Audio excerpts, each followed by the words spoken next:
हाँ जी। हाँ, हम लोग ब्रह्म पूजन तक तो पहुंच गए हैं, लेकिन पीछे का थोड़ा सा हम लोग फिर से उसको रिकैप करते हुए आगे बढ़ेंगे। तो हम लोगों ने पहले क्या पढ़ा है? ब्रह्म ज्ञान पढ़ा है, फिर ब्रह्म ज्ञानी पढ़ा है। तो ब्रह्म ज्ञान में हम लोगों ने देखा था कि ब्रह्म का स्वरूप बताया गया है। सबको पता है कि ब्रह्म जो है वो निराकार है, त्रिगुणातीत है, अचल अपार, पूरे विश्व में फैला हुआ है, सर्वाधार है, सबके भीतर अंदर है, पूरे जगत का कारण है, उसको किसी से कोई अपेक्षा नहीं है, अद्वैत है और सृष्टि का के दुख हरने वाला है, सृष्टि का कर्ता भी है। ये सारा हम लोगों ने ब्रह्म ज्ञान में पहले ब्रह्म का स्वरूप देखा था। फिर उसके बाद हम लोगों ने ये पढ़ा था कि ब्रह्म ज्ञान को प्राप्त करने के अधिकारी कौन है और कैसे बनना है अधिकारी। तो वो भी हमने देखा कि भाई सबसे पहले हमको गुरु के मुख से नाम लेना है और उस नाम को जप जप के अपनी वृत्तियों को अपने अंदर खींच के ले आना है और ध्यान की अवस्था में जाना है। बहुत श्रवण करना है, मनन करना है, निधि ध्यासन करना है। निधि ध्यासन को हमने विस्तार में बताया था कि नित्य प्रति ध्यान का अभ्यास करना निधि ध्यासन है। तो इसी तरह के हमने सारी लिखाई, इस तरह करते करते हमारे अंदर के अवगुण दूत होंगे, पाप ताप जाते हैं और ब्रह्म ज्ञान का धीरे धीरे भेद खुलता है। ये हमने पढ़ा था। फिर हमने आगे पढ़ा है ब्रह्म ज्ञानी। ब्रह्म ज्ञानी में हम लोगों ने देखा था कि वो ब्रह्म ज्ञानी ध्यान की अवस्था में परिपक्व होते होते समाधि तक पहुंच जाता है और समाधि में उसे कई सारे अनुभव होते हैं और उसे कई सारी सिद्धियां मिल जाती हैं। वो जितेंद्रिय हो जाता है, उसके अंदर कोई वासना नहीं रहती है, कोई सारी वृत्तियों को जीत लेता है, राम भरोसे जीवन अपना चलाता है, सब द्वंद्वों में सम रहता है और अपने मन में उसके शांति हो जाती है और उसके अंदर अहंकार का त्याग हो जाता है। और यही सारे उन्होंने बताए थे। और बीच में हमने कुछ ऐड भी किया था। हमने माया को समझा था कि माया कैसी होती है, क्योंकि माया ने ही सारे ब्रह्म को ढक रखा है। तो ब्रह्म को यदि हमें पाना है तो हमको माया को जानना बहुत जरूरी है। तो हमने माया के प्रकार देखे थे कि कितने प्रकार की माया होती है। अविद्या माया होती है, विद्या माया होती है। जब अविद्या माया दूर हो जाती है और विद्या माया हमको ध्यान के माध्यम से मिलने लगती है, तो हमारे अंदर के सारे जो भेद हैं अंदर से खुलने शुरू हो जाते हैं और फिर हम धीरे धीरे ब्रह्म की ओर बढ़ने लग जाते हैं। जब तक माया का प्रभाव हमारे ऊपर होता है तब तक वो माया हमें ब्रह्म को नहीं जानने देती, वो हमें बार बार खींच के संसार की तरफ ले जाती है। तो इसको हम लोगों ने अच्छी तरह से डिस्कस किया था कि माया एक इस तरह की है जैसे एक तालाब के ऊपर काई जमी हुई हो। जैसे ही आप काई को हटाते हैं तो नीचे शुद्ध जल होता है। इसी प्रकार जैसे ही माया हटती है तो माया के हटते ही हमें ब्रह्म प्रकट हो जाता है। तो ब्रह्म तो सदा रहता है और हर जगह है, लेकिन माया की वजह से वो ढका रहता है, क्योंकि माया त्रिगुणी है, त्रिगुणमयी है। ये हमें ब्रह्म तक पहुंचने नहीं देती है। तो हमने समाधि को बहुत अच्छी तरह पढ़ा था पिछली बार कि समाधि कैसे होती है, कितने उसके रूप होते हैं। और हमने बाह्य समाधि है, आंतरिक समाधि है, और ये देखा था कि सारा कि जो तरंग रहित समाधि है वो जो है वो आंतरिक समाधि होती है। और बाहरी समाधि में मनुष्य जो है वो संसार में चलता फिरता रहता है, लेकिन सत्य को दृढ़ता से पकड़े रहता है ताकि उसका मन जो है संसार की तरफ भटके नहीं। तो इस तरीके से वो बाहर से कभी भी नहीं लगता कि ये ब्रह्म ज्ञानी है, और ना ही ब्रह्म ज्ञानी अपने आप को घोषित करते हैं कि हमको ब्रह्म ज्ञान मिल चुका है, क्योंकि वो कभी भी नहीं समझते कि उन्होंने ब्रह्म को पूरा जान लिया है। क्योंकि ब्रह्म जो है अनंत है और उसको कोई पूरा जान ही नहीं पाया, इसलिए वो ये भी नहीं कहते हैं कि हमें ब्रह्म का पता नहीं है, और ये भी नहीं कहते हैं कि हमें ब्रह्म का ज्ञान है पूरा। तो ये सब चीजें हमने सब पहले पढ़ी थी और जानी थी। तो अब जो है हम थोड़ा आगे बढ़ते हैं। और एक चीज और हम लोगों ने देखी थी कि ब्रह्म ज्ञान प्राप्त करने के लिए क्या विशेषता होनी चाहिए, ब्रह्म ज्ञान तक कौन पहुंचता है। तो ये भी हमने जाना था कि ब्रह्म ज्ञानी ही जो है, जो ज्ञानी ही है, वो ही सिर्फ ब्रह्म ज्ञान को प्राप्त कर सकता है। 4 तरह के भक्त बताए थे, आर्त, अर्थार्थी, जिज्ञासु और ज्ञानी। तो भगवान ने कहा है कि ज्ञानी ही मुझे सर्वप्रिय है। वैसे तो सारे ही भक्त मुझे प्रिय हैं, लेकिन क्योंकि ज्ञानी जो है वो ब्रह्म ज्ञान प्राप्त कर चुका है, वो मेरे अंदर रहता है और मैं उसके अंदर रहता हूँ। हम अभिन्न हैं, हम एक दूसरे में घुले मिले हुए हैं, भक्त हैं एक दूसरे के। भक्त का मतलब एक दूसरे के अंदर इतना मिल जाना कि आप उसे अलग ना कर सके। तो ये हमने पढ़ा था कि 4 तरह के भक्त होते हैं, उसमें सिर्फ ज्ञानी ही ब्रह्म ज्ञान तक पहुंचता है। बाकी जो होते हैं वो संसारी कामनाओं को पूरा करने के लिए देवी देवताओं के में भटकते रहते हैं। आज इधर कल दूसरे देवी देवता के पास जाते हैं। इस तरह से वो अपनी कामनाओं की पूर्ति में लगते हैं और बार बार दुख और सुख का भोग करते हैं और जन्म और मरण के चक्कर में फंसे रहते हैं। तो ये भी बताया गया था कि अगर इन 3 जो भक्त हैं, आर्त, जिज्ञासु और अर्थार्थी, ये ब्रह्म ज्ञान की तरफ बढ़ना चाहते हैं या उनके मन के अंदर कभी इच्छा होती है कि हम भी परमात्मा को जाने, तो उसके लिए उनको श्रवण, मनन, दर्शनम, अधिध्यास, ये निधिध्यासन, ये मार्ग लेना पड़ेगा। धीरे धीरे वो ध्यान की अवस्था तक पहुंचेंगे और फिर समाधि को जानेंगे। तो ये हमने पिछली बार सारा वर्णन किया था। तो अब हमने आगे देखना है कि हम ब्रह्म का पूजन कैसे कर सकते हैं। आप ब्रह्म तक पहुंच गए हैं, लेकिन अब उस ब्रह्म में आप हर वक्त लीन हैं, तो आपका पूजन ऑटोमेटिकली हो रहा है। कैसे हो रहा है? अब इसमें उन्होंने बताया कि उपनिषद के हिसाब से ध्यान करना, आराधन करना, चिंतन करना, अपनी वृत्तियों को वश में करके रखना और अपने आत्मा को अपने चित्त में टिका के रखना, क्योंकि चित्त जो है वो उसी सारे विकार चित्त में होते हैं और वो चित्त जो है भटकता रहता है। तो अगर हम चित्त को आत्मा की तरफ मोड़ दें तो हमें ब्रह्म की तरफ ले जाता है। तो ये सारा नीचे बताया कि नाम को सुनना, नाम का ध्यान करना, नाम का नाद सुनना और उसको नाम को गाना, ये सब ऋषि मुनियों ने इसका वर्णन किया है कि नाम जो है वो आपकी वृत्तियों को ऊपर की तरफ ले जाता है और वो वृत्तियां जो है, ध्यान सुरती जो है वो आपकी उसमें जुड़ जाती है। नाम में सुरती और वृत्तियां सारी जुड़ जाती हैं। और हमने ये बताया था कि जो प्राण होते हैं वो भ्रिकुटी में आकर वृत्तियों और सुरती में सब इकट्ठे हो जाते हैं और यहीं पर ध्यान की अवस्था बनती है। तो कहते हैं कि इस तरह से जो ध्यान करता रहता है वो जीवन मुक्त हो जाता है। और अगर कुछ कर्म शेष रह जाते हैं तो वो फिर बार बार जन्म लेता है और जन्म लेके फिर अच्छे अच्छे कर्म करता है, निष्काम कर्म करता है और फिर उसके बाद वो ब्रह्म को जानकर, ब्रह्म ज्ञानी बनकर, ब्रह्म में लीन होकर मुक्ति पा जाता है। तो ये हम लोगों ने पिछली बार पढ़ा था। अब हम आगे पढ़ेंगे। कमलेश दीदी, मतलब भटके तो थप्पड़ मार के कहो उधर को चल वापस। बिल्कुल बिल्कुल सही बात। मन को थप्पड़ ही लगाने हैं जी, और कई तरह से समझाना है, प्यार करके भी समझाना है, बच्चे की तरह भी समझाना है।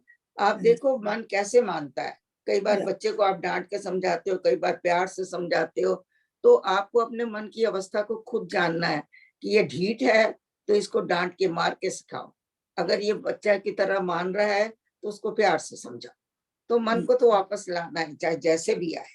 तो तरीके आपने अपने हिसाब से देखने हैं कि आपका मन, अगर आपको बहुत कहते हैं ना जिद्दी बन गया है, अड़ियल हो गया है, बार बार बाहर जा रहा है, कोशिश करने पर भी टिक नहीं रहा है, तो फिर उसके साथ थोड़ी सख्ती करनी पड़ेगी। Thank you.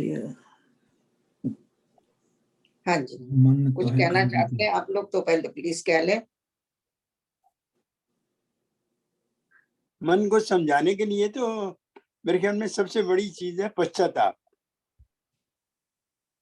क्यों? नहीं नहीं, मन क्यों को बस? समझाने के लिए पश्चाताप की जरूरत नहीं है। या मन को समझाने के लिए मन को समझने की जरूरत है। मन को पहले आप समझो कि मन है क्या, मन क्यों बाहर जा रहा है, विषयों में क्यों जा रहा है, अटका क्यों हुआ है, क्या चाहता है। आप उसकी इच्छाओं को पूरा मत करो। एक मैं और कुछ कह दूं, अभ्यास हाँ, से ये होगा। अभ्यास बिल्कुल अभ्यास बिल्कुल, लेकिन पश्चाताप इसमें नहीं आएगा। नहीं।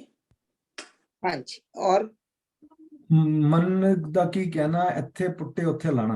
हाँ जी या बिल्कुल, मन दा की कहना है, इत्थों पुट्टना तो तो उत्थे पुट्टो ते उधर कि बस एक तरफ से मोड़ो और दूसरी तरफ उसको लगा दो, परमात्मा की तरफ लगा दो। तो मैं अभ्यास।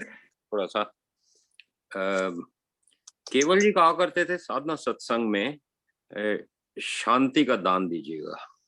दान से शांति का मिलता था साइलेंस का। Silence and shanti they are not equal. शांति तो वो चीज होती है जो इनर है ही शांति, और मन की शांति। और चुप रहने का मतलब है शिष्टाचार, ना बोलो यार, किसी ने कहा चुप कर जा थोड़ी देर। लेकिन जो गहरा मतलब है, बोलने का हक उसे है जिसे चुप्पी आ गई, जिसे मौन धारण कर लिया, जिसने कंट्रोल कर लिया अपने आप को। तो लोग सुनना चाहते हैं बुद्ध को, महावीर को, स्वामी जी को, प्रेम जी को।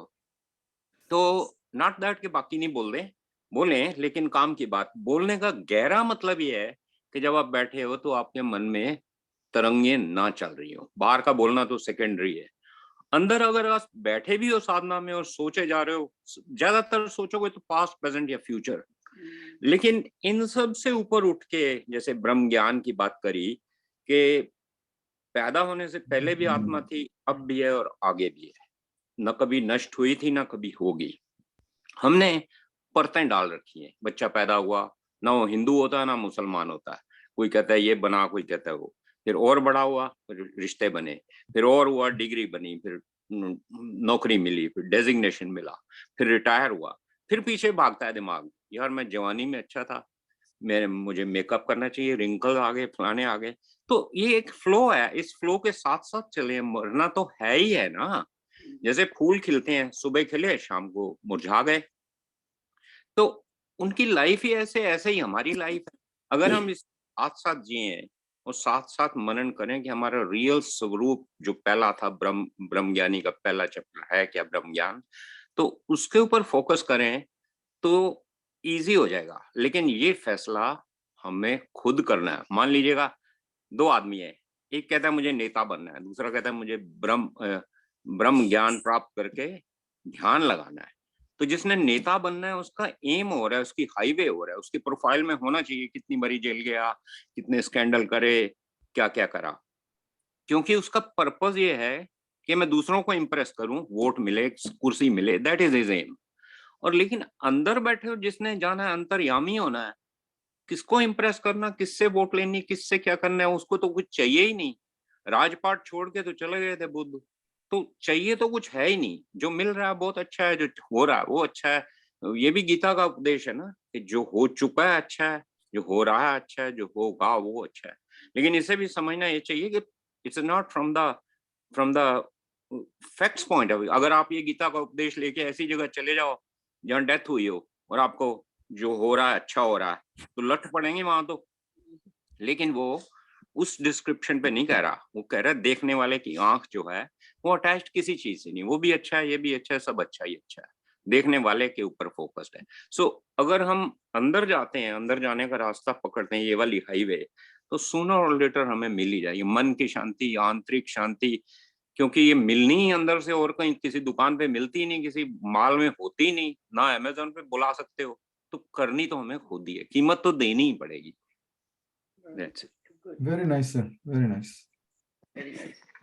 हाँ जी, एक चीज अभी हम लोगों ने बीच में ऐड करनी रह गई है, वो है कि हम लोगों ने अभी ब्रह्म ज्ञानी जैसे पढ़ा है, तो ये हमने पिछली बार भी थोड़ा सा किया था, तो उसको दोबारा रिपीट करें, क्योंकि कुछ शब्द हमने जो मुश्किल थे वो यूज किए थे। कि भगवान कहते हैं गीता में कि जो तीनों अवस्थाओं में मेरे को जानता है, तीनों अवस्थाओं में वही ब्रह्म ज्ञानी है।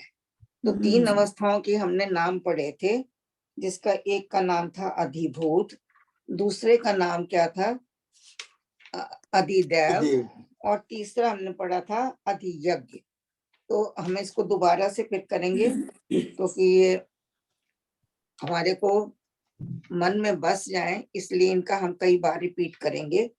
तो ये कौन सा श्लोक नंबर है आंटी? हेलो, श्लोक नंबर कौन सा है ये बताना? नहीं ये श्लोक नंबर नहीं, जितेंद्र, ये परमात्मा के तीन रूप हैं, जिनके जानने के बाद ही आपको पूरा ब्रह्म ज्ञान होगा। नहीं, जो और इससे अधिभूत पहले आप ब्रह्म ज्ञानी नहीं हो सकते हैं। तो इन तीन रूपों में परमात्मा है, और ब्रह्म जो है तीन रूपों में है। वो कहते हैं कौन सा सबसे पहले है, अधिभूत रूप में। तो कहाँ कहते लिखा हैं है, कि कहाँ लिखा है आंटी? इसमें कौन सा श्लोक नंबर है ये? इसमें श्लोक में नहीं है, ओह ये गीता से है, ओह अच्छा अच्छा, गीता सॉरी। से है। लेकिन इसमें होता है कि ब्रह्म ज्ञानी हम लोग कैसे बनते हैं, जब तक पूरा ज्ञान नहीं होगा तो ब्रह्म ज्ञानी नहीं बन सकते हैं। Okay okay. तो इसके ब्रह्म ज्ञान में हम लोग कुछ कुछ और ऐड करते जा रहे हैं। जैसे माया का हमने विस्तार किया था, समाधि का विस्तार किया था, और हमने कई चीजों का किया है। तो इसी तरह से अब हम ये परमात्मा के तीन रूप देख रहे हैं, और तीन रूपों को जानने के बाद ही हम ब्रह्म ज्ञानी बन सकते हैं, इससे पहले नहीं। तो वो कहते हैं कि अर्जुन को कहा भगवान ने कि हे भगवान, हे अर्जुन, जो मनुष्य मुझे अधिभूत, अधिदैव और अधियज्ञ से जानते हैं, और वो इन तीनों रूप को सिर्फ ज्ञानी ही जानता है, वो भगवान को प्राप्त होते हैं। वो अधिभूत क्या है? वो कहते हैं कि पूरा जगत ही ब्रह्म है, हर जगह जगत में ब्रह्म व्याप्त है, हर चीज में व्याप्त है। तो वो कहते हैं कि जो ये पंचभूतों से निर्मित जगत है, इसका पूरा रहस्य जानना, इसको अधिभूत कहेंगे। प्रकृति को जानना, जड़ चेतन को जानना, शरीर को जानना, और उसके अलावा माया को जानना, क्योंकि सारे ही पंचभूतों से बने हैं। बिना पंचभूतों के तो सृष्टि में कुछ भी नहीं है। पूरी नदियां, तालाब, पहाड़, चट्टाने, जो भी चीजें हैं, वृक्ष, ये सारी जो है सृष्टि जो है, ये इसको अधिभूत कहते हैं। पूरा जगत जो है उसके अंदर ब्रह्म व्याप्त है। और जब तक हम इस पूरे जगत का ज्ञान नहीं कर लेते, प्रकृति का ज्ञान नहीं कर लेते, तब तक हम ब्रह्म के आगे नहीं बढ़ सकते। ये परमात्मा का पहला रूप है कि परमात्मा पूरे जगत में व्याप्त है। तो इसीलिए उसको अधिभूत कहते हैं। भूत का मतलब जो पांच तत्वों से बना हुआ शरीर है, सृष्टि है, प्रकृति है, वो सारी अधिभूत है। भूत पांच तत्व जो है पांच उनको महाभूत, भूत कहा गया। पंच महाभूत। हाँ जी। अब ये तो पहला हो गया कि परमात्मा के तीन रूपों में से एक रूप अधिभूत है। दूसरा क्या है? अधिदैव है। अधिदैव क्या है? जहां पर देवता लोग रहते हैं। ये ब्रह्मा का लोक है, इसको हिरण्यगर्भ भी कहते हैं। ये अति सूक्ष्म है, और ये अति सूक्ष्म लोक जो है, इसमें कई सारे लोक आते हैं, खाली एक लोक नहीं है, कई कई कई लोक हैं। और उन सब लोकों को जानना, ब्रह्म लोक को जानना, हिरण्य गर्भ को जानना, इन सब को जानने के बाद ही आप पूर्ण ब्रह्म को जान पाएंगे, जो कि अव्यक्त है। हालांकि ये जो सूक्ष्म लोक है ब्रह्म का, ये भी अव्यक्त है। इसमें भी कोई आपको दिखाई नहीं देता, आंखों से आप इसको देख नहीं सकते हैं, लेकिन इसका सिर्फ आप ध्यान में ही अनुभव कर सकते हैं, और चेतन अवस्था में ही हम सूक्ष्म जगत को जान सकते हैं। और देखिए हमारे शरीर में भी जब हम निद्रा अवस्था में होते हैं या स्वप्न लोक में होते हैं, तो हम कई बार इस सूक्ष्म सृष्टि में प्रवेश करते हैं। लेकिन वो सूक्ष्म सृष्टि, क्योंकि हम पूरी तरह चेतन नहीं होते, तो हम उसको वहां पर जाकर कुछ ग्रहण नहीं कर पाते, और दूसरे दिन जब उठते हैं तो सब भूल जाते हैं क्या हम कहाँ गए थे, क्या देखा था। तो इसलिए इस सृष्टि को जानना बहुत जरूरी है। पूरी सृष्टि में क्या क्या चीजें, आपका पूरा जो ये शरीर के अंदर का पूरा जो सूक्ष्म लोक है उसको जानना। सारी अपनी चीजों को जब तक कि हम नहीं जान पाएंगे तब तक हम समझेंगे कि हम ब्रह्म को नहीं जानते हैं। तो ब्रह्म लोक का एक ये भी बताया था कि वहां पर सृष्टि जो है वो सूक्ष्म है, और दूसरा ब्रह्मलोक में समय की गति बहुत ही धीमी है, अति धीमी गति है वहां पर। अगर हमारे यहाँ कुछ साल बीतते हैं तो वहां पर एक दिन या एक रात होती है। तो इसका उदाहरण भी बताया था कि एक बार भगवान कृष्ण अपने सखाओं के साथ खेल रहे थे और वन में खेलते खेलते ब्रह्मा जी को सूझी कि मैं देखूं कि अपनी लीला से ये कृष्ण क्या कर सकते हैं। तो उन्होंने उनके जितने भी सखा थे उन सबको चुरा लिया और ये सोचा कि मैं इनको जल्दी से बस ले जाऊंगा और थोड़ी देर में इनको वापस कर दूंगा, बस उस थोड़ी देर में मैंने भगवान की लीला को देखना है। तो जब भगवान कृष्ण ने देखा कि वहां पर तो मेरे ग्वाल बाल सारे गायब हैं, तो वो समझ गए कि ये तो है तो ब्रह्म, या ये तो मेरे को देखने के लिए या मेरी परीक्षा लेने के लिए ब्रह्मा ने अपना इस तरह का रूप दिखाया है। तो लेकिन सारे ग्वाल बालों को अपने घर भेजना था उनको, तो उन्होंने क्या किया, उन सबको कृष्ण रूप में अपने आप ही उनकी रचना करके उन सबको उनके उनके घरों में भेज दिया, ताकि किसी को भी ये भी पता ना लगे कि हमारे बच्चे जो हैं वो गायब हो गए। और जब ब्रह्मा जी आए तो उन्होंने थोड़ी देर के बाद देखा कि अरे यहाँ तो हर घर में उनके बच्चे तो वहीं पर ही हैं, मैं तो जिनको लेके गया था वो मेरे पास हैं और ये कहाँ से आ गया। तब उन्होंने भगवान की जो लीला थी उसको पहचाना और भगवान के सामने उन्होंने क्षमा मांगी या जो भी किया। और लेकिन थोड़े से समय में, जितनी देर मतलब वो कुछ समय के लिए, घंटे आधे घंटे के लिए लेके गए, लेकिन इस पृथ्वी पर वो समय जो था 1 महीना बीत चुका था। तो ये एग्जाम्पल देने के लिए कि वहां समय की गति कितनी धीमी है, तो ये आपको प्रसंग सुनाया गया है। तो पिछली बार जो था एक चीज कही गई थी, हमारे बंधु भाई ने कही थी कि इस सूक्ष्म सृष्टि में कर्म नहीं होते। तो मैं थोड़ा सा इसमें काफी विचार करती रही। जब सत्संग खत्म हो गया तो मैंने बहुत विचार किया और मैंने कई जगह खोजने की भी कोशिश की। तो यही मेरे को जवाब मिला कि कोई भी सृष्टि ऐसी नहीं है जो कर्म और गति के बिना है। क्योंकि जब भी कोई भी सृष्टि पैदा हुई तो सबसे पहले गति आई थी, गति के साथ क्रिया आई थी, क्रिया के बाद कर्म आया था। तो जब तक कर्म और क्रिया नहीं होगी तो कोई सृष्टि चल नहीं सकती, चाहे वो सूक्ष्म सृष्टि है चाहे वो स्थूल सृष्टि है, सब में कर्म होना जरूरी है।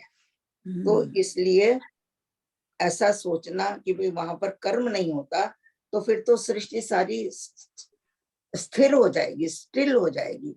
जब कर्म नहीं है, गति नहीं है, तो फिर तो सारे जड़ हो जाएंगे, जड़ जगत बन जाएगा, फिर वो सूक्ष्म जगत नहीं रहेगा।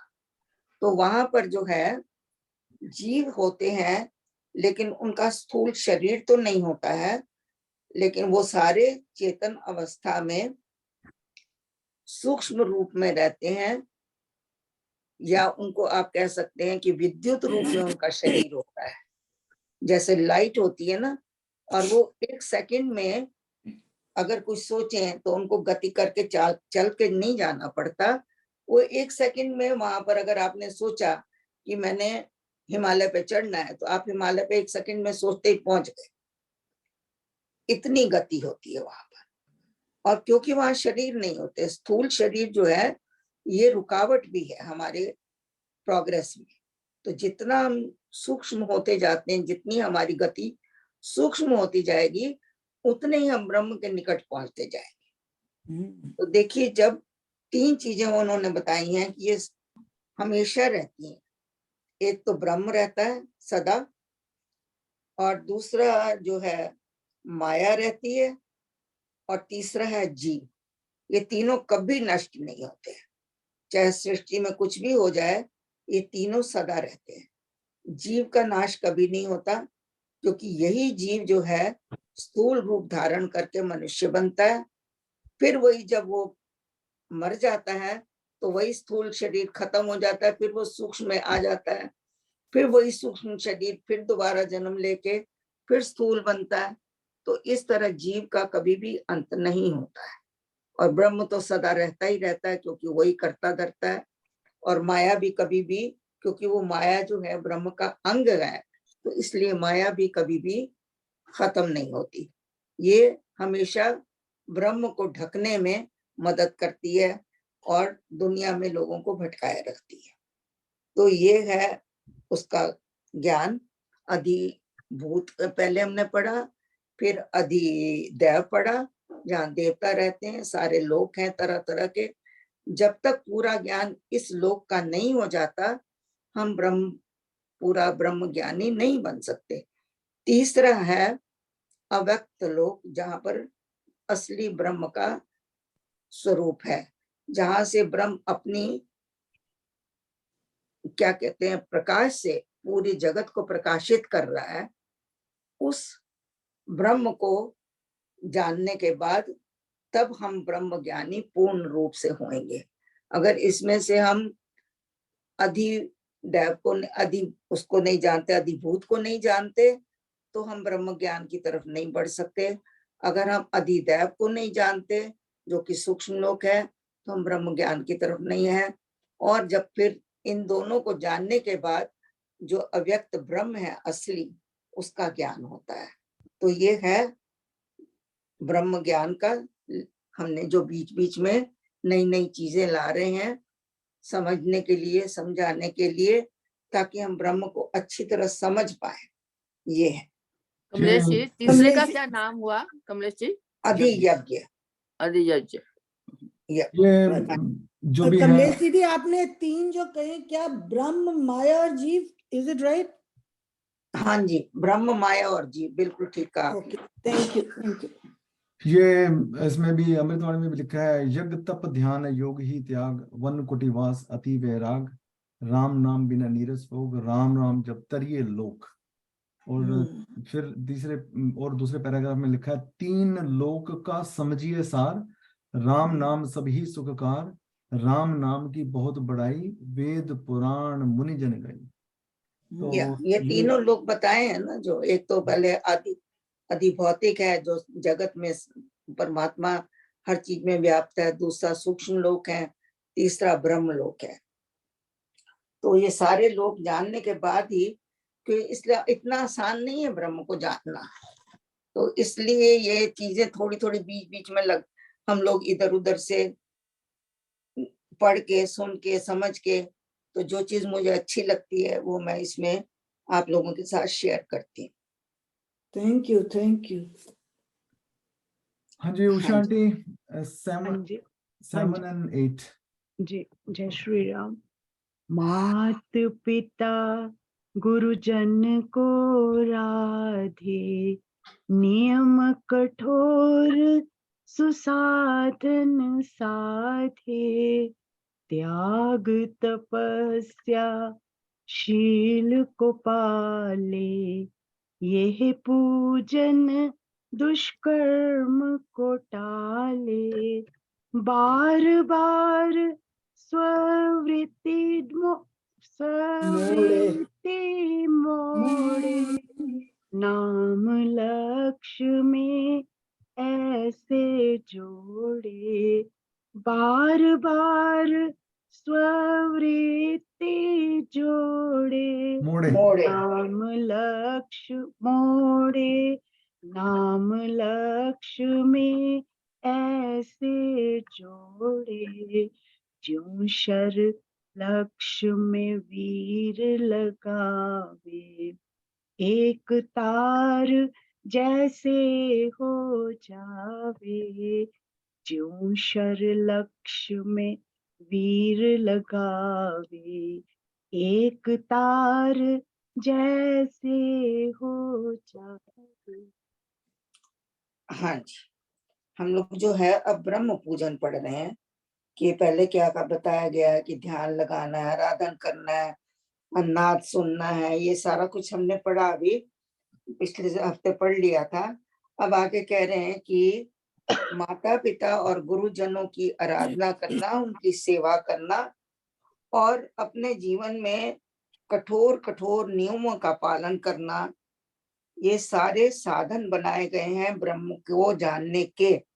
नियम कठोर कौन कौन से हैं? जैसे सुबह उठना, अपने शरीर को व्यायाम देना, व्यायाम करना, प्राणायाम करना और सेवा करना, ये सारे जो साधन हैं, ये सारे हमें ब्रह्म ज्ञान की तरफ ही ले जा रहे हैं। अच्छे अच्छे कर्म करना, तो ये भी सब बता रहे हैं कि ऐसे कर्म करने से ये ब्रह्म पूजन कहलाता है। इवन आप जो चिंतन करते हैं, मनन करते हैं और ध्यान करते हैं, सारा जो सब कर्म जो है, ये जो आत्मा को उजागर करते हैं, आत्मा को ऊंचा उठाते हैं, आत्मा का ज्ञान देते हैं, ये सब ब्रह्म का पूजन ही है। वो कह रहे हैं कि त्याग तपस्या शील को पाले। अब ये जो है, इसमें त्याग जो है उसका हम वर्णन करेंगे, थोड़ा तपस्या का करेंगे, और इन चीजों का जो पालन करता है और वही जो है समझो कि ब्रह्म का पूजन कर रहा है। देखिए, हम लोग बहुत जल्दी जल्दी आगे नहीं बढ़ेंगे क्योंकि कई चीजें समझने वाली हैं, तो उसके पीछे हम लोगों को समय देना पड़ेगा। तो यहाँ दिया हुआ त्याग और तपस्या और शील। तो शील जो है, जब सारे गुण इकट्ठे मिल जाते हैं तब मनुष्य शील बनता है। उसके अंदर त्याग भी होता है, उसके अंदर सेवा भी होती है, उसके अंदर शिष्टाचार भी होता है, उसके अंदर अनुशासन भी होता है। तब ऐसे मनुष्य को शील कहा जाता है। अब देखिए त्याग के बारे में क्या कहा गया है। तप और त्याग, तपस्या जो है उसको तप भी कहते हैं और त्याग जो है वो भी पढ़ेंगे। तो ये स्वामी जी के हिसाब से ही हम पढ़ रहे हैं। स्वामी जी ने ही तप का वर्णन किया हुआ है। अगर आप चाहें तो आप खोल सकते हैं, पृष्ठ नंबर है आपका 577 में। स्वामी जी ने कहा है कि शरीर को, तन को तपाना और सुखाना ये तप नहीं है। और उन्होंने बताया कि तप 3 प्रकार का होता है। पहला जो तप है वो शारीरिक तप, उसमें सत्संग में बैठना, सेवा करना, परोपकार करना, माता पिता गुरुजनों को सम्मान देना, ये सारा शरीर का तप है। उसको काया का तप भी कहते हैं। काया का तप जो है ब्रह्मचर्य का पालन करना, अब वो भी काया का तप है। किसी दीन दुर्बल को दुख ना देना, ये भी जो है काया का तप है। ये सारे तप जो ऊपर बताए गए हैं, सत्संग में, सेवा में, ये सारे करना, ये शरीर के तप है। फिर उन्होंने बताया कि दूसरा तप जो है वाणी का तप है, वाचक है। उसमें क्या है कि सबसे अच्छी तरह बातचीत करना, प्यारा वचन, मीठा वचन बोलना, स्वाध्याय करना, पठन पाठन करना, सदुपदेश देना, ये सारा वाणी का तप है। तीसरा जो तप है वो मानस है। मानस तप क्या है?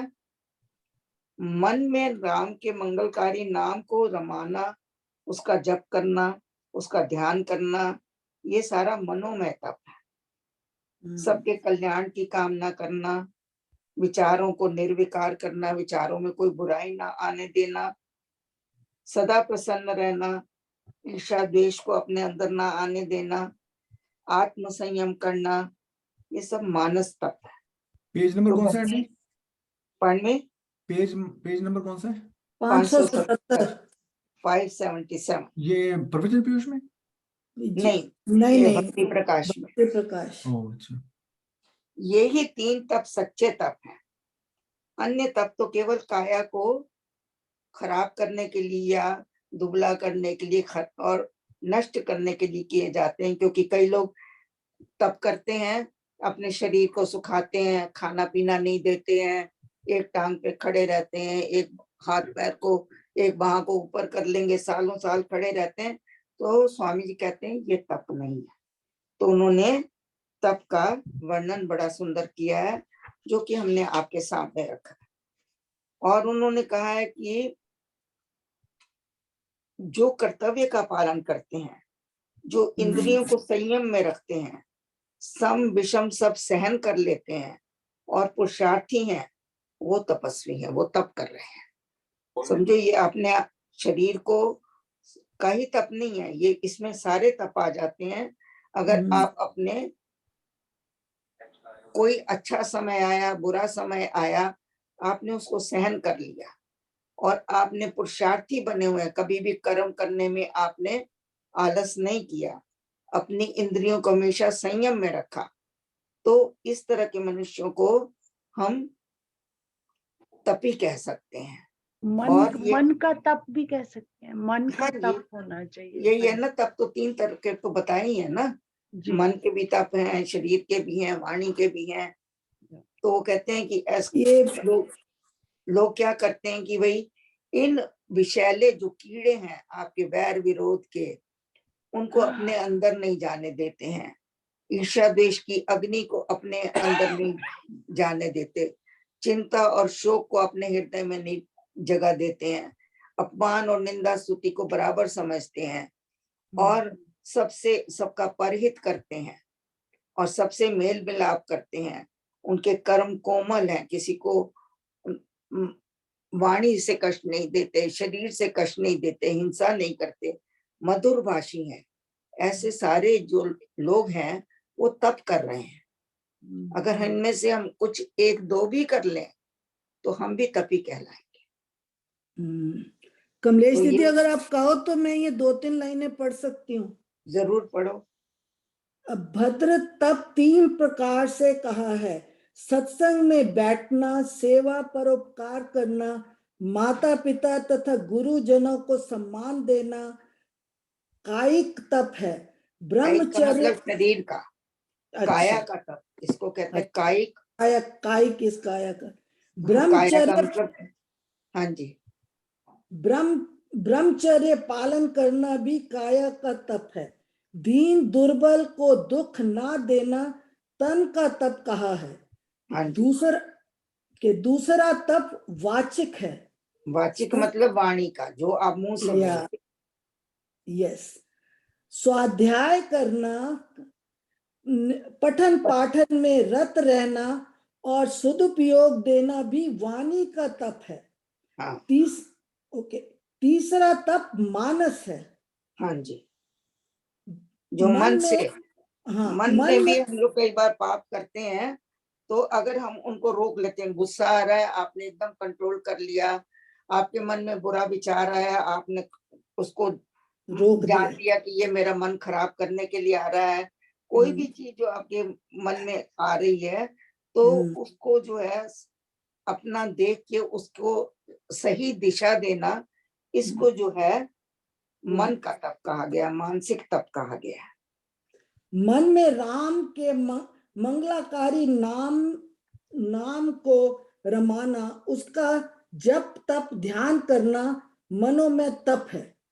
हाँ जी, सब बता रहे हो कुछ? बोलो। हाँ जी, मेरे ख्याल से बस अब हम लोग आगे बढ़े, थोड़ा हम लोगों ने पढ़ लिया है। Thank you. तो अब उसके बाद जो है वो कह रहे हैं कि स्वामी जी ने कहा है त्याग। तो अब देखिए, अब हम त्याग को भी स्वामी जी के हिसाब से पढ़ते हैं कि स्वामी जी ने त्याग के बारे में क्या लिखा हुआ है। स्वामी जी कहते हैं कि 3 प्रकार का त्याग कहा गया है। 3 प्रकार का त्याग कहा गया है। सो पहला त्याग जो है वो लोभ का है, कि आपने अपना लोभ का, मनुष्य जो अपने स्वार्थ के लिए दूसरों के धन का अपहरण करता है, अन्याय करता है, अत्याचार करता है, धन का संग्रह करता है, छल कपट से आजीविका चलाता है, धन को अपने प्राणों से भी अधिक प्यारा समझता है, ये लोभ है। इसका त्याग करना त्याग है। अगर आप कौन सा है? उसके नीचे ही है, 579, उसके नीचे। Thank you. हाँ जी। दूसरा है कि दूसरा त्याग क्या है? भोग त्याग है। दूसरा भोग त्याग। पहला हमने पढ़ा कि लोभ का त्याग करना है, अब दूसरा जो त्याग है वो लोभ का त्याग, भोग का त्याग है। वो कहते हैं कि जीवित जन से खान पान रूप भोग तजे नहीं जाते, परंतु भोग की लालसा में जो लीनता होती है उसका त्याग भोग त्याग है। क्योंकि क्या हम आंटी जब भी, आंटी बार बार आप मेरे चमचम को पकड़ लेते हो, क्या बात है आंटी आपकी? नहीं नहीं, आप उसका पता क्या करो, मैं आपको सही तरीका बताती हूँ, मैंने अपनाया हुआ है। जो चीज आपको अति प्रिय है ना, उसका आप ज्यादा से ज्यादा दान करें। जिसके भी घर जाएं, एक डब्बा मिठाई का उसका चमचा ले जाए। आप देखिए, आप मेरी बात मान के देखिए, आपका ये लालसा बहुत जल्दी खत्म। मैं सच में कह रही हूँ, मजाक नहीं है। विपिन जी, आप कब मेरे घर आ रहे हो? मैंने कई चीजों को इसी तरह से सोच के कम किया है। धन का लोभ भी आप कम कर सकते हैं जब आप दान देते हैं। जरूरी नहीं कि आपने एक ही जगह दान देना है, जहां आपको अच्छा लगता है। हम लोग करते ही रहते हैं, तो इन चीजों के लिए हमको ध्यान देना चाहिए। तो कहते हैं कि भोग का त्याग है, कि हम लोग भोग त्याग नहीं करते हैं, लेकिन हर वक्त लालसा बनी रहती है। वो कहते हैं नहीं, खाओ पियो पेट भरो, लेकिन उसके प्रति आपकी लालसा नहीं होनी चाहिए, आसक्ति नहीं होनी चाहिए कि हमको वो जरूर मिले।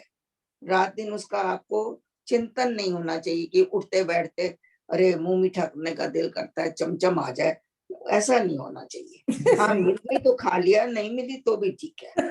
सब चमचम के पीछे देखो लग जाते हैं, देखो ये हाँ, गलत नहीं बात नहीं, है। आपकी वजह से ही हम बोल रहे हैं, नहीं तो हमें तो चमचम से कोई लगाव नहीं है। हमें कोई लगाव नहीं है चमचम से। या आगे वो कह रहे हैं, तीसरा त्याग जो है वो विषय त्याग है। 5 इंद्रियों के जो शब्द, रूप, रस, गंध और स्पर्श, ये 5 विषय हैं, इनके लिए चंचल तथा ललायत ना होना विषय त्याग है। विषय कहाँ मिलते हैं? आंखों से, जो चीज हम कानों से सुनते हैं, आंखों से देखते हैं, मुंह से बोलते हैं, खाते हैं, पीते हैं, ये सारे विषय हैं। विषय हमें दुनिया की तरफ, संसार की तरफ, बाहर की तरफ ले जाते हैं। तो कहते हैं इनका जो त्याग करता है, कि जब भी आपका मन करे किसी चीज का, आप उसी वक्त उसको, मन को दे देते हो, तो उस वक्त मन को समझाओ, मन को रोको, मन की बातें पूरी ना करो। जैसे बच्चे को कहते हैं ना, इसकी बात, हर बात मानने से बच्चा बिगड़ जाता है, इस तरह हमारा मन भी बिगड़ जाता है जब हम हर चीज उसकी सुनने लगते हैं। तो कहते हैं ये कमलेश जी, एक मैं सुन रही थी ऐसे ज्ञान की बात, तो उसमें कह रहा था कि एक वर्ड होता है वेट। हाँ जी, वेट, तो हाँ जी, अगर हम मन को, जो हम नहीं करना चाहते, उसके जब भी मन में वो चीज आए करने के लिए, तो उसको जस्ट एक ही वर्ड अपने दिमाग में रखो कि वेट। तो जब हाँ हम जी, वेट करते हैं, क्योंकि उसी टाइम तो बुद्धि फिर उसी में होती है, और जब हम वेट करने के लिए रुक जाते हैं, कोई भी काम है, चाहे गुस्सा आया है या कुछ खाने को मन जो हम नहीं करना चाहते, उसके लिए वेट करके, तो उसको वेट करो, तो फिर थोड़ी देर बाद फिर बुद्धि ठीक से काम करती है, और उसको ठीक तरह सोच के, तो इस तरह वेट का, और हर चीज में, लाइक जीभा के लिए, आंख के लिए, कोई भी हमारे जो भी दिल करता है कि हमें ये नहीं करना, उसमें वेट का हम कर ले, थोड़ी वेट कर ले, तो अपने आप ही फिर बुद्धि जो है वो ठीक डिसीजन। उषा आंटी आप ठीक नहीं बोल रहे, क्योंकि नहीं, हम मैंने लोगों ने वैसे इस बात को पहले चर्चा कर चुके हैं, वेट शब्द की, ये हमने भी सुना था, और हमने इसको एक उसमें सेशन में कहा गया था कि यदि क्रोध आ रहा है तो अपने मन को सदा कहो वेट, उसी वक्त रिएक्ट ना करें। जब आप किसी भी, कोई भी विषय आपको खींचता है, जैसे आपने कहा आंख का, कान का और जिह्वा का, कोई विषय आपको अपनी तरफ आकर्षित करता है, तो वेट शब्द बहुत अच्छा है। उसको जरा सा कहने से आपकी बुद्धि जो है वो अपनी दिशा में आ जाती है, और आप उस गलत काम को करने से रुक जाते हो। आपने दोबारा रिपीट किया, अच्छा किया। हाँ जी, विपिन क्या कह रहे थे? मेरी मैं कह रहा आवाज था नहीं आंटी ठीक? आपने ठीक नहीं बोल रही, क्योंकि मैंने बड़ी वेट की है। चोपड़ा साहब ने कहा था कि एक बार कि मैं चमचम लेके आऊंगा, मैं कितनी देर से वेट कर रहा हूँ, अभी तक के चमचम लेके नहीं आए हैं वो, तो मैं आपको खिलाई नहीं दी, एक्स्ट्रा खिलाई थी, याद करो वो। And भाई, Kamlesh ji, मैं भी इधर बैठी होती हुई, मुझे मत भूलना, हाँ जी, जी, स्वदेशी कुछ बोल रहे हैं। कमलेश जी, मत भूलना। नहीं, वेट इज गुड, पर अगर ये भी मैंने पढ़ा था कि अगर अच्छे काम के लिए अगर हाँ, कोई उसके भी लिए वेट भावना नहीं आती करनी। है, देन डोंट वेट। बिल्कुल सही कहा, जो अच्छे काम के लिए आपको वेट बिल्कुल नहीं करनी, उस तुरंत करें, नहीं तो बाद में आपका मन बदल जाएगा। हाँ, आपने सही वेट कहा। उसी का करना है जो हम नहीं करना चाहते। हाँ जी, या हाँ जी। बिल्कुल बिल्कुल। Vipin ji, it's good to wait, okay, यही वो बिकॉज कह रहे तेरे हैं। तेरे हाँ को जी। डायबिटी होने से बचा रहे हैं वेट, तो तो कीप मैं ऑन एक्चुअली थोड़ा वेटिंग। सा मूड को लाइट कर देता हूँ, क्योंकि बड़ा ना इंटेंस मूड हो जाता है, तो इसको थोड़ा सा लाइट करने के लिए अपने आप पे ले लेता हूँ मैं कई चीजें। ठीक है जी, बढ़िया है। सुने जी, वो कह रहे हैं कि 5 मैं इंद्रियों एक चीज को। कहना चाहती हूँ, प्लीज बीच में वो सारा ध्यान उलट पलट हो जाता है, प्लीज बीच में डिस्टर्ब ना करें, उनको बोलने दे प्लीज। खाने की बात ना करें। वो कह रहे हैं कि जो लोग जो इन 5 इंद्रियों को अपने कंट्रोल में रखते हैं, तो वो जो है, ये उनका बहुत बड़ा त्याग है। कहते हैं जो तीनों त्याग हैं, जो आपका लोभ का त्याग है, भोग का त्याग है, और इंद्रियों को अपने वश में करने का तीनों त्याग जो करते हैं, वो ही असली त्यागी हैं, वो ही असली सन्यासी हैं। वो कहते हैं त्यागी और सन्यासी में कोई अंतर नहीं है, जो त्यागी है वही सन्यासी है। तो ये सारा बताया गया था। और इस तरह उन्होंने एक और कहा है कि ये सन्यास जो है, सबको हर वक्त दे देना, ये भी ठीक नहीं है। सन्यास भी लेना है तो उसकी अवस्था होती है, कब लेना है। क्योंकि उन्होंने बताया कि एक सन्यासी था, वो हर किसी को सन्यास दे देता था। उससे किसी ने पूछा कि भाई तू ऐसा क्यों करता है, तो कहता है जी इस कलयुग में जो है लोग जो है वो सन्यास नहीं ले पाते हैं और सदग्रही नहीं है, तो इसलिए इतनी वेट करना कि वो कब अच्छे बनेंगे और सन्यास लेंगे, इससे अच्छा जब बचपन में ही उनको सन्यास दे दो।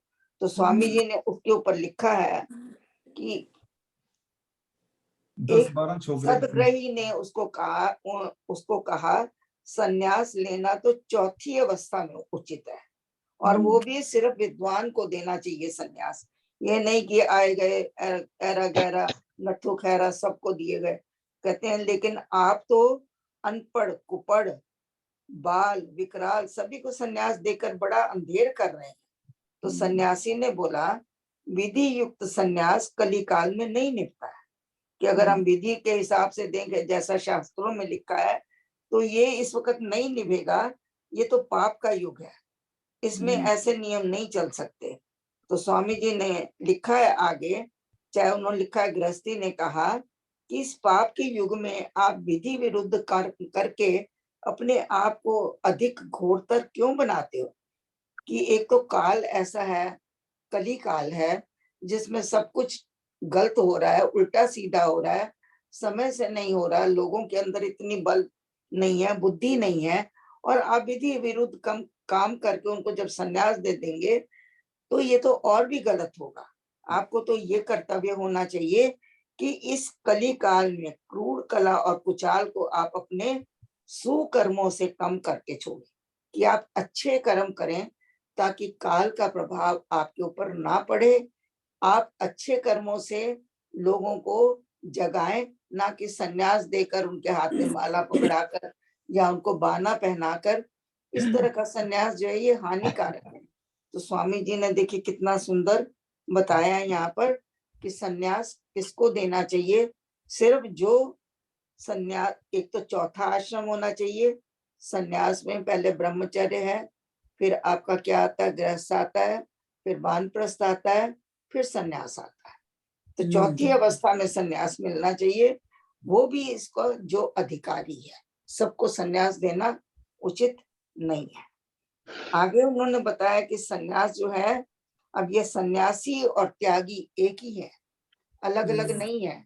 तो हम त्याग को पढ़ रहे हैं, जो स्वामी जी ने अपने इस जो चौपाई हमने अभी पढ़ी है उसमें तप और त्याग का ही नाम लिया है। 247 पेज, त्याग तपस्या शील, हम उसका वर्णन कर रहे हैं।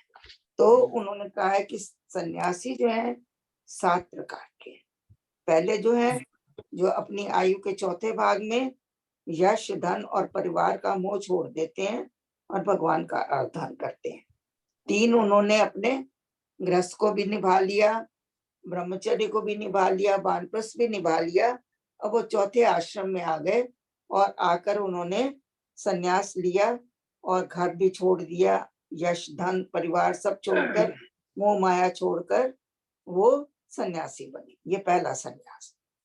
दूसरे जो होते हैं वो अपना अभिमान, मोह, ममता और ईर्ष्या ये त्याग देते हैं और उनको भी सन्यासी कहा जाता है।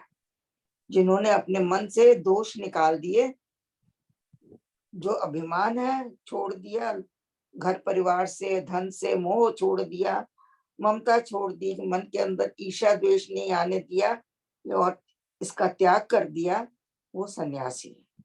तीसरे हैं जो परिग्रह का त्याग कर देते हैं। परिग्रह होता है कि दूसरे की किसी चीज का को ग्रहण ना करना, चोरी ना करना और दूसरे की चीज पर नजर ना रखना और अपना सर्वस्व परहित में लगा देते हैं।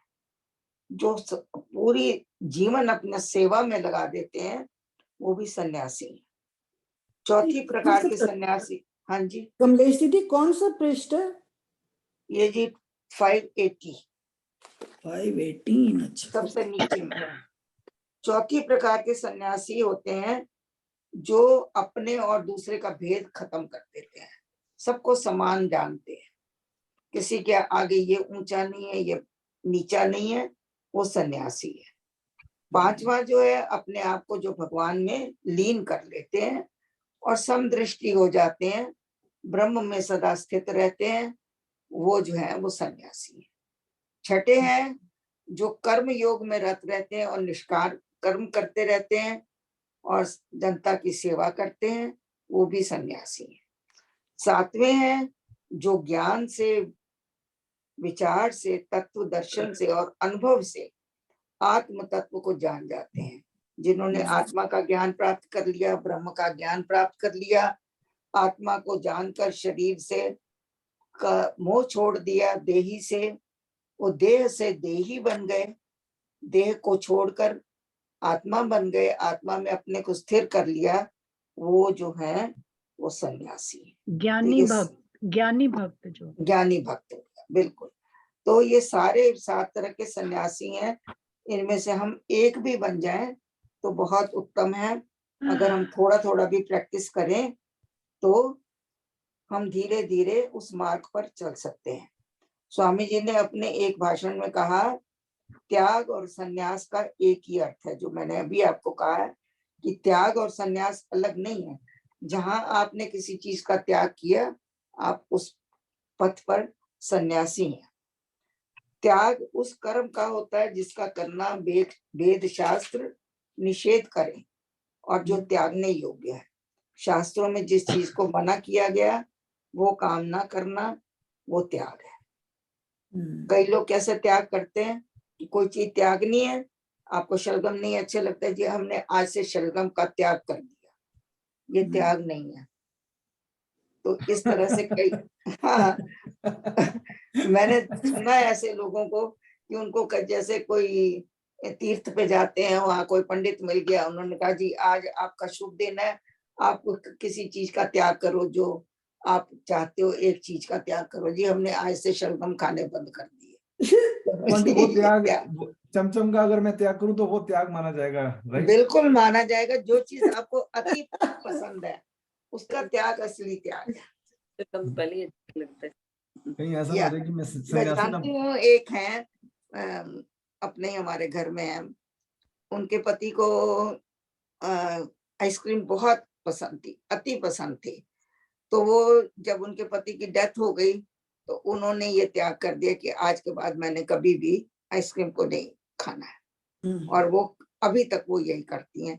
इसको त्याग माना जाता है कि जो चीज आपको पसंद है और आपने अपनी पसंद की चीज को न्योछावर कर दिया। विपिन जी, जिस दिन मैं पहले दिन मंदिर आई, आपके लिए एक बड़ा डब्बा चमचम कर लाऊंगी। ये हुई ना बात। ये हुई ना, अब मैं बस ये प्रार्थना करो मैं जल्दी मंदिर आऊं। नहीं नहीं गुड्डी जी, आप उनकी वासना को बढ़ा रहे हो। कोई बात नहीं है, पर मैं अपनी तो कर रही हूँ कि मंदिर पहुंचू। मंदिर भी तो सुनो कि मैं नहीं किसी नहीं, तरह कुछ मंदिर पहुंचू। कुछ और बात करो ना। यहाँ हम लोग इतनी मेहनत कर रहे हैं वासना को क्षय करने की, आप उनकी वासना को बढ़ा रहे हो। मेरा तो कहा सुना सब बेकार हो गया। पर मैं मंदिर आना है ना। तो तो मंदिर क्या आने का मतलब ये थोड़ी है कि आपके हाथ क्या चमचम को हर बार लगाते हो? चमचम को मारो, छोड़ो। कमलेश आगे आंटी बोलो। बोलती हैं, कमलेश आंटी बोलती है सकाम प्रार्थना नहीं करनी चाहिए, तो मैं सकाम प्रार्थना नहीं करूंगा ये वाली की। हाँ जी, मेरे को चमचम की वैसी मैं ओ, करूंगा कि आप बंद मंदिर करो में आओ। चमचम यार, क्या चमचम चमचम लाई है। विपिन जी, हाँ आप जी। जो है एक कबीर जी का भजन है, भजन नहीं है, एक व्याख्या ही है कि तू का तू, आपने सुना हुआ है वो? हाँ जी, तू का तू, यूं का यूं और जूं का त्यूं। हाँ, हाथी में भी तू, महावत में भी तू ही तू ही तू। जो कि अखंडित है, जो ब्रह्म है, Yeah. उसके बारे में थोड़ा सा आज बोलेंगे थोड़ा सा। वो भजन है वैसे तो एक कि हर चीज के अंदर तू ही तू है। कबीर जी ने जैसे तुत्व तुम असी, बेसिकली हम लोग बोलते हैं कि तुत्व तुम असी, हर जगह तू ही तू है। जब मैं छूट जाती है तो वो तू ही दिखता है कि तू ही तू है। उसका भजन लगा सकता हूँ मैं बाद में जब भी सेशन ओवर होता है, तो अगर टाइम बचा तो ऑफ कोर्स। उसमें ब्रह्म की बड़ी अच्छी व्याख्या है। हाँ जी, तो हम लोग जी सन्यास की बात कर रहे हैं। त्याग और सन्यास एक ही है। त्याग उस कर्म का होना चाहिए जो वेदों में और शास्त्रों में लिखे गए, वो निषेध हैं, वो सब छोड़ने योग्य हैं। और जो मिथ्या हठ है, दंभ है, दिखावा है, मतवाद है, ममता है, अपने पक्ष को खींचातानी करना कि मैं ही सही हूँ, आपने जो कहा है वो ठीक नहीं है, और फिर ये सब जो है ये त्याग में आते हैं कि अगर आपने इनको छोड़ दिया तो आप त्यागी हैं। त्यागने योग्य क्रोध, कपट, वैर, द्वेष, ये सारे दुर्गुण त्यागने योग्य हैं। जितने भी पाप हैं वो सारे त्यागने योग्य हैं। आलस है, प्रमाद है, दुर्व्यसन है, ये सब त्यागने के लिए है। तो वो कहते हैं कि जो सन्यासी है उसमें 4 गुण होने चाहिए। एक तो सत्य से प्यार करे, पक्षपात और मतवाद का पशु ना बने, और जप, ध्यान, संयम, आराधन, चिंतन आदि साधन करने वाला हो, ये दूसरा उसका गुण है। तीसरा गुण है उसका सन्यासी का सबका हितकारी हो। चौथा गुण है स्वकर्म धर्म में वो परायण हो। अपना जो भी स्वकर्म है, स्वकर्म क्या है? आत्मा का ज्ञान करना, और ये सबसे बड़ा हमारा धर्म भी है, कर्म भी है। आत्मा की तरफ हम जाने के लिए कर्म करें, साधन करें, और यही हमारा धर्म भी है। तो चौथा जो है वो ब्रह्म ज्ञानी होने की तरफ बढ़े, ऐसे कर्मों को करने में वो सदा तत्पर रहे। और ऐसे गुणों से जो मनुष्य अलंकृत है, मतलब जिसके अंदर ये सारे गुण हैं, वो जन साधु, सन्यासी और त्यागी कहा जाता है। बाना बनाना, शरीर के ऊपर गेरुए वस्त्र धारण कर लेना, तो ये कोई त्याग नहीं है, ये कोई सन्यास नहीं है, ये कोई साधुता नहीं है। आपके कर्म बोलने चाहिए, आपके अंदर गुण होने चाहिए, आपके अंदर ये सब विशेषताएं होनी चाहिए, तभी आप एक अच्छे सन्यासी और अच्छे त्यागी बन सकते हैं, कहला सकते हैं। तो ये था पहली लाइन। वापस आ जाइए 247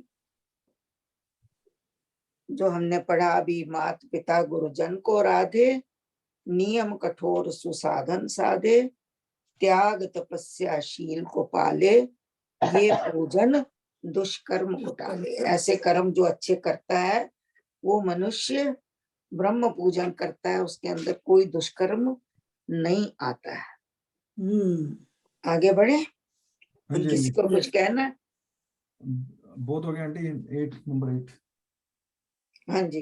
बार बार स्ववृत्ति मोड़े, वो अपनी वृत्तियों को जो जो बाहर जा रही हैं, खाने की वृत्ति है, सोने की वृत्ति है, देखने की वृत्ति है, सुनने की है, आपकी जो ये वृत्तियां हैं जो आपको बार बार भ्रमित करती हैं, बार बार आपको बाहर की तरफ खींचती हैं, वो कहते हैं उसको वो मोड़ कर आत्मा की तरफ ले जाए, अपने नाम की तरफ ले जाए, क्योंकि नाम ही हमारा लक्ष्य है, आत्मा ही हमारा लक्ष्य है। तो उनको बार बार मोड़ के अपने लक्ष्य की तरफ लेके आए। कैसे लेके आए, इसका उदाहरण स्वामी जी दे रहे हैं। जो शर लक्ष्य में वीर लगाए, जो एक शिकारी होता है वो अपने लक्ष्य में, या जो एक वीर होता है वो अपने शर मतलब जो आपका धनुष के ऊपर बाण लगाते हैं, उसको, उस बाण को अपने लक्ष्य में जैसे वीर लगाता है। जैसे कि अर्जुन ने मछली की आंख के ऊपर अपना लक्ष्य लगाया था, और उस वक्त ऐसा लक्ष्य लगाते हैं कि जो आपका लक्ष्य है और जो आपका तीर है वो एक तार हो जाते हैं, उसमें कोई भी, तभी जाके वो लक्ष्य तीर जो है आपके लक्ष्य तक सीधा पहुंचता है। तो कहते हैं कि ऐसे अपनी वृत्ति को मोड़ के नाम में लगाओ, जैसे कि एक वीर धनुष बाण के ऊपर अपना बाण जब लगाता है तो वो अपने लक्ष्य की ओर ही लगाता है, और तब वो उसके साथ एक तार हो जाता है। एक तार का मतलब उसका पूरा ध्यान उधर हो जाता है, तीर भी उधर है, लक्ष्य भी उधर है, तीनों चीजें एक साथ एक सी हो जाती हैं, मिल जाती हैं, तभी आप अपने लक्ष्य को प्राप्त कर सकते हैं। ऐसे कह रहे हैं स्वामी जी कि बार बार स्ववृत्ति मोड़े, नाम लक्ष्य में ऐसे जोड़े। इस प्रकार अपने लक्ष्य में आप अपने नाम से जुड़ जाइए कि नाम और आप में कोई भेद ना रह जाए। जो नाम जपने वाला है, नाम है और ध्यान है, वो सब एक रूप हो जाए और आप उसमें लीन हो जाएं, ये उनका कहने का अर्थ है। बहुत खूब। आगे चले कि समय हो गया खत्म आज हमारा, और किसी का कोई क्वेश्चन या कमेंट्स है तो yes, it's open for them, otherwise 2-3 भजन है जो कि हम लोग करना चाहते हैं। किसी का क्वेश्चन कमेंट्स ऑन द श्लोक 7 and 8?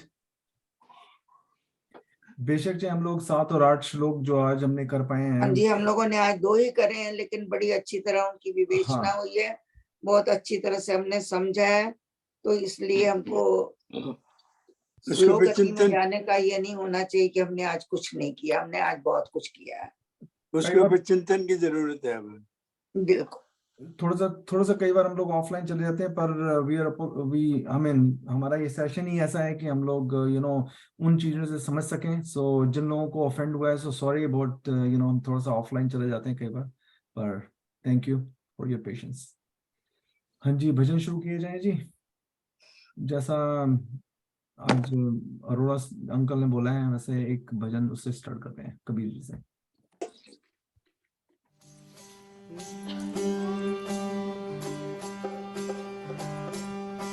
जी सब घट मोरा साइया और सुनी सहजन को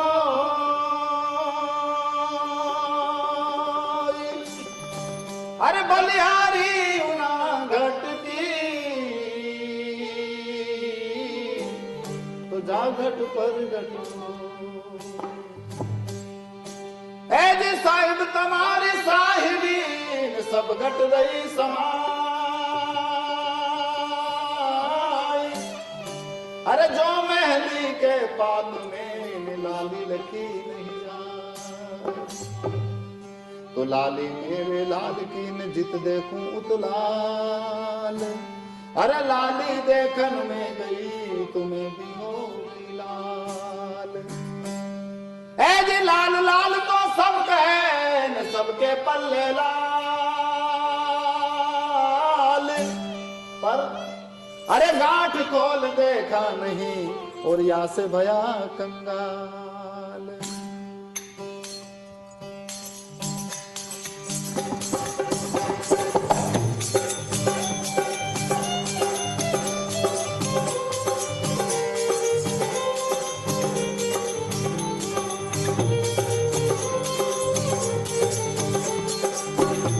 ये इनका भेद बता मेरे अच्छी करनी तू का तू।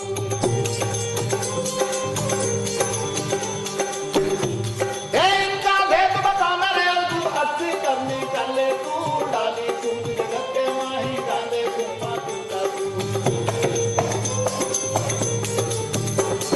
कहाँ ए हाथी में हाथी बन बैठो, कीड़ी में है छोटो तू, होए महावर ऊपर बैठ आंकन वाला तू का तू। ए हाथी में हाथी बन बैठो, सीटी में है छोटो हो, होए महावर ऊपर बैठ आंकन वाला तू का तू।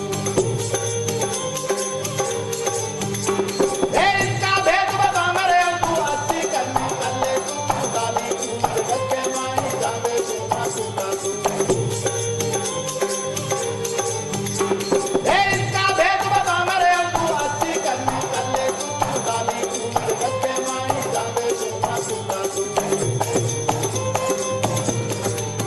और ए चोरों के संग चोरी करता, बदमाशों में भेड़ो तू, चोरी करके तू भगदावे पकड़ने वाला तू का तू।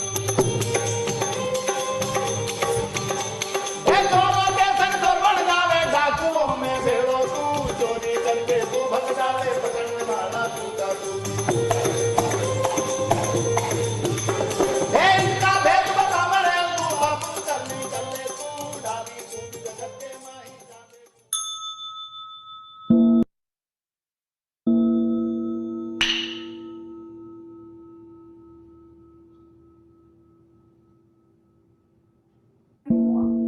जी हाँ जी, बाबा रजनी जी मेहरा जी। वाह। हाँ जी, रजनी मेहरा जी। हाँ जी, ये भजन जो था ये मेरे ख्याल प्रहलाद जी का है।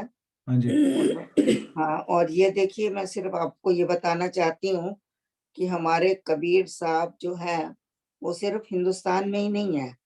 ये जो भजन गाया गया है ये न्यूयॉर्क में किसी यूनिवर्सिटी में कबीर जी के ऊपर पूरी ये जो रिसर्च चल रही है उसके उस ऊपर में इन आर्टिस्टों को वहां बुलाया गया था, और ये अपने ग्रुप के साथ में अपनी वेशभूषा में अपनी भाषा में वहां गए। इनको एक शब्द भी हिंदी का इंग्लिश का नहीं आता था, और इन लोगों ने वहां जाके ये सारी परफॉर्मेंसेस दी हैं, जो कि हमारे लिए बड़े गर्व की बात है। आप देख सकते हैं इनको, ये उनके बेटे हैं, साथ में उनके भाई भी हैं। इस तरह से वो परफॉर्मेंस जगह जगह देके सिर्फ ये ज्यादा कबीर के ऊपर ही गाते हैं। या प्रहलाद लिखा हुआ अंत या प्रहलाद सिंह तपनिया, या मैंने इनको बहुत बहुत बहुत सुना हुआ है। मैं इनकी बहुत बड़ी फैन हूँ। धन्यवाद जी। हाँ जी, रजनी मेहरा जी। क्या भजन गाए? हाँ जी, एक मिनट, सुदेश आंटी कुछ बोलना है आपने? आपका माइक अनम्यूट है। Okay aunty, go ahead. Okay Rajni ji, go ahead please. Okay, ये जो मैं भजन गाने जा रही हूँ ये स्पेशली मनीषा जी और विपिन जी की माता श्रीमती पुष्पा शर्मा जी को बहुत पसंद था, और वो खुद भी ये गाया करती थी, इसलिए श्री राम शरणम की तरफ से ये उनके निमित्त श्रद्धांजलि है हमारी। मेरे मन में है राम, मेरे तन में है राम, रोम रोम में समाया मेरा राम है, मेरी सांसों में तेरा ही नाम है, मेरे मन में है राम, मेरे तन में है राम, रोम रोम में समाया मेरा राम है, मेरी सांसों में तेरा ही नाम है, ओ मेरी सांसों में तेरा ही नाम है, जैसे फूलों में है रंग, जैसे फूलों में है रंग, जैसे पानी में तरंग, जैसे फूलों में है रंग, जैसे पानी में तरंग, जर्रे जर्रे में समाया मेरा राम है, मेरी सांसों में तेरा ही नाम है। ओ जर्रे जर्रे में समाया मेरा राम है। मेरी सांसों में तेरा ही नाम है। मेरे मन में है राम, मेरे तन में है राम, रोम रोम में समाया मेरा राम है। मेरी सांसों में तेरा ही नाम है। ओ मेरी सांसों में तेरा ही नाम है। जैसे ग्रंथों में पुराण, जैसे ग्रंथों में पुराण, जैसे गीता में है ज्ञान, जैसे ग्रंथों में पुराण, जैसे गीता में है ज्ञान, सारे नामों में प्यारा राम नाम है। मेरी सांसों में तेरा ही नाम है। ओ सारे नामों में प्यारा राम नाम है। मेरी सांसों में तेरा ही नाम है। मेरे मन में है राम, मेरे तन में है राम, रोम रोम में समाया मेरा राम है। मेरी सांसों में तेरा ही नाम है।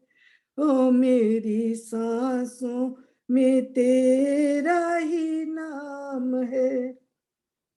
जैसे तारों में है चंदा, ओ जैसे तारों में है चंदा, जैसे नदियों में है गंगा, जैसे तारों में है चंदा, जैसे नदियों में है गंगा, ऐसा सांवला सलोना मेरा राम है।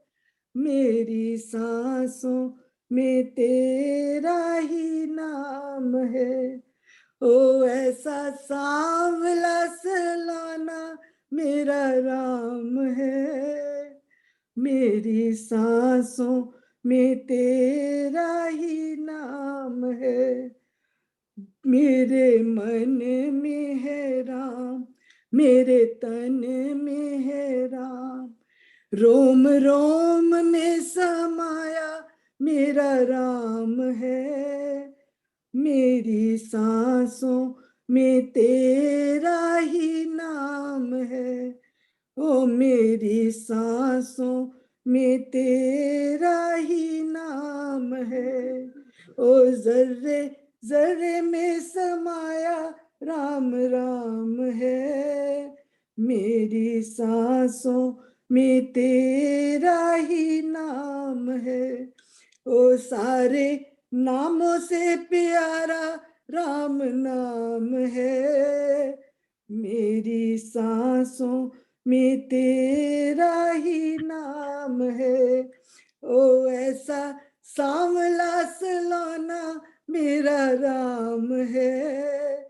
मेरी सांसों में तेरा ही नाम है।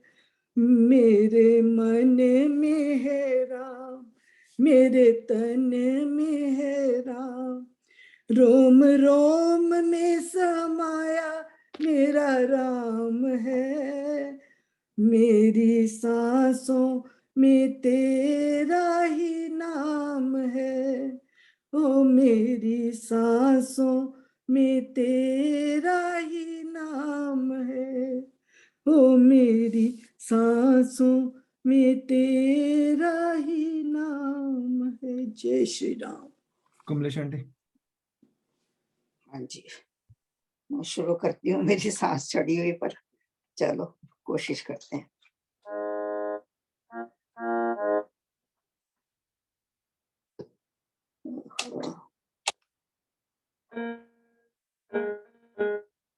पिताजी काम क्यों नहीं कर रहा?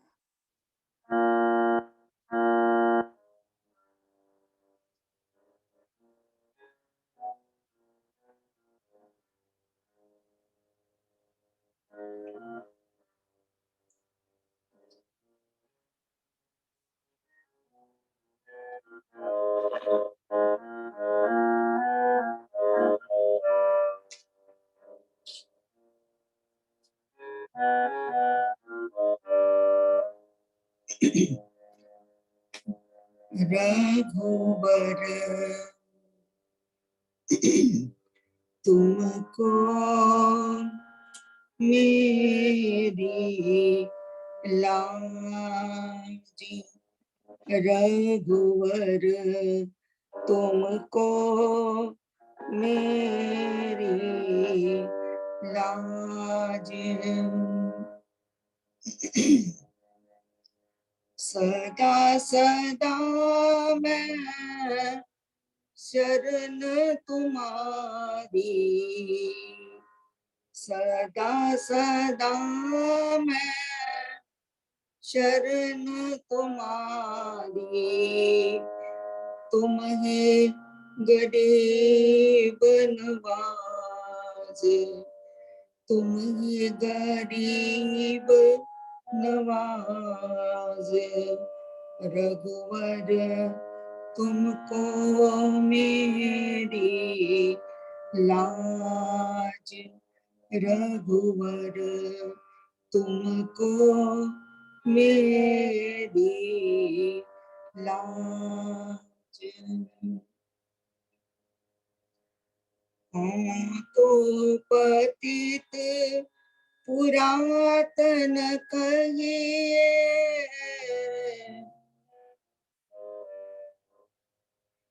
हम तो पतित पुरातन कहिए। पार उतारो जहाज, रघुवर पार उतारो जहाज। रघुवर तुमको मेरी लाज, रघुवर तुमको मेरी लाज। दीन दुखी पर दया दिखलाए, देव दलित के हुए सहाय। तुमने पापी पतित उदारे, तुमने पापी पतित उदारे। दुष्ट दास्यु दुर्जन भी तारे, दुष्ट दास्यु दुर्जन भी तारे। करुणा कर को आज पसारो, करुणा कर को आज पसारो। अपनी को विपदा से टारो, अपनी को विपदा से टारो। लाज शर्म में हाथ तुम्हारे, लाज शर्म में हाथ तुम्हारे।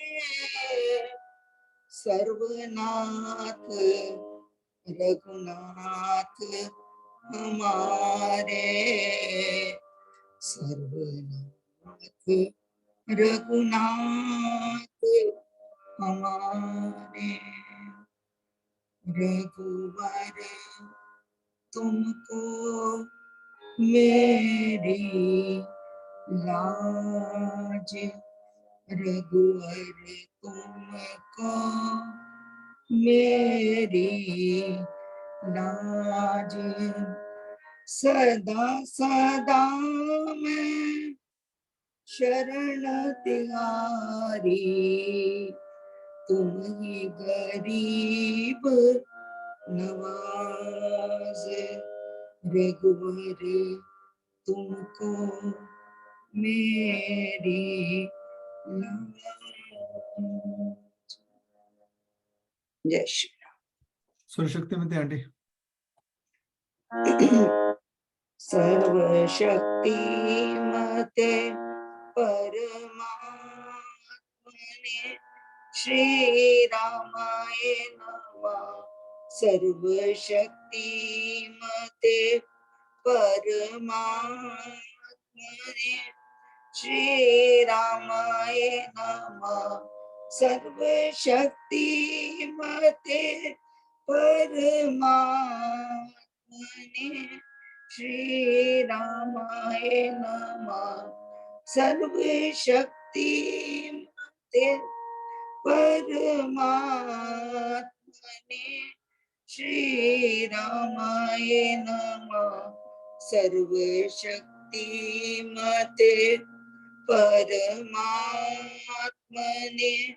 श्री रामाय नमः। सर्वशक्तिमते परमात्मने श्री रामाय नमः। सर्वशक्तिमते परमात्मने श्री रामाय नमः।